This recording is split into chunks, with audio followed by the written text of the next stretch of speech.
So about a month and a half ago, when the House passed the legislation to the CARES Act, it looked like we were on the way to the other side of this pandemic. Many states were opening up. Gyms, bars, restaurants, you name it. Now, on top of those physical indicators, we actually saw a good amount of economic indicators as well. Unemployment rates began dropping from that all-time record high that we've seen before in the past of this pandemic, and we also saw our stock market hitting some real all-time highs. Now, here's the issue. Many of those indicators that we all rely on to get data from and to determine whether or not we would get things like a second stimulus check or whether or not we are going to go back to the state of our economy of the way things were before may not actually be accurate. These indicators that we once relied on would be considered unreliable because of all the hard work that we put into social distancing, the lockdown, the quarantine, and the way things are changing now. Here we are in July with most of the states actually opening up, but here's the scary part. So at the time of this recording, our nation is actually going through some all-time peak cases that we've seen before when the pandemic actually started to happen. The New York Times calculates that the number of new cases has grown 80% in the past 2 weeks. So if we focus on what we've seen in the past leading up to the first release of the CARES Act,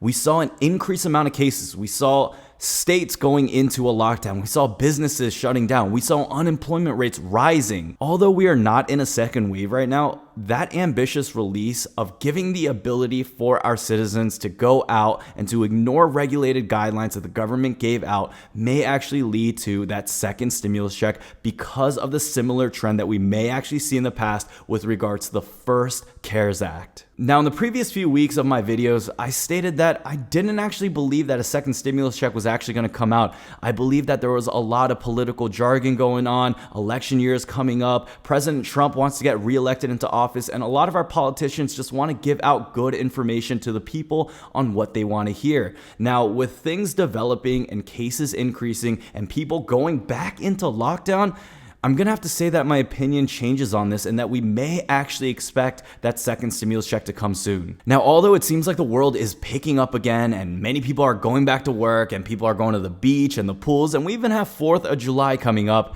I do realize that there are still many Americans struggling right now, and they are just not getting their voice heard. Now, within this past month of June, just on a personal note, I was really on this cautious line of whether I wanted to continue pursuing additional stimulus check videos. I think if you guys actually tune into my live or follow me on Instagram, you guys know this is something that I've been debating for a little bit. I didn't want to be known as a stimulus check guy. I wanted to make more content that I'm proud of, that I can make, the cinematics, the things that I'm really passionate about. But with all the messages that I'm getting from you guys saying, Brian, we want a little bit of a younger guy. We want to hear some different perspectives that you have.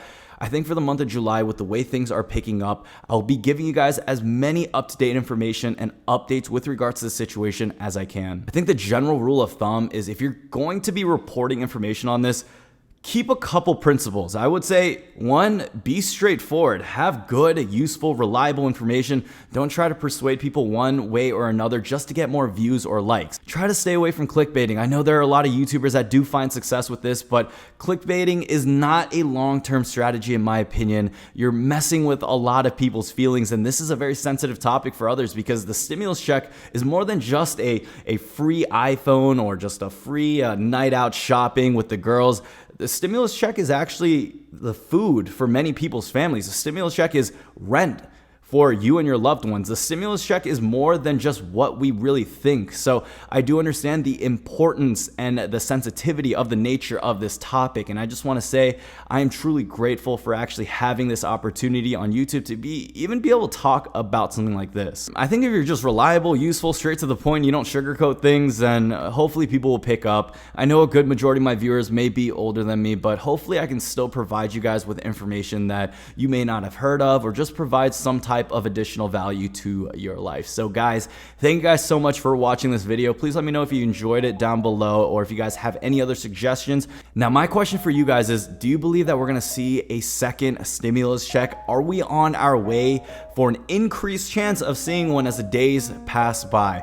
Hope you guys enjoyed this video. Please let me know what your thoughts are down below. And like always, if you guys want to support this channel in any way, I got some links down below that you guys can check out. But thank you guys so much for watching, and hopefully I see you guys in the next one. Peace.